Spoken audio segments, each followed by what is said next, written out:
Hello friends, welcome back to my Tanima shorts. আর এই দেখো, আমি কিন্তু এখানে গরম গরম বিরিয়ানি নিয়ে নিলাম। হ্যাঁ, আজকে কিন্তু আমি এই বিরিয়ানিটা এইমাত্র বানালাম, এগ আর চিকেন আলু বিরিয়ানি।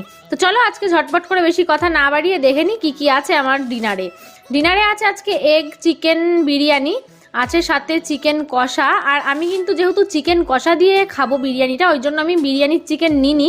আর আছে স্যালাডে আছে তোমার পেঁয়াজ আর শসা, আর সাথে একটা আছে জয়নগরের মোয়া। এই শীতকালটাই কিন্তু জয়নগরের মোয়াটা বেশ জমে যায়, তাই না? আর এই শীতকালটাতেই সিজনটাতেই কিন্তু জয়নগরের মোয়াটা পাওয়া যায়, অফ টাইমে কিন্তু পাওয়া যায় না। আর খাওয়া দাওয়ার পরে একটু মিষ্টি মুখ করবো না, তা কখনো হয়? তো চলো আজকে এটাই হলো আমার ডিনার। আর তোমাদের ভিডিওটা ভালো লাগলে আমার পাশে থেকো, আর একটা সাবস্ক্রাইব করে দাও আর একটা লাইক। Tata, bye bye.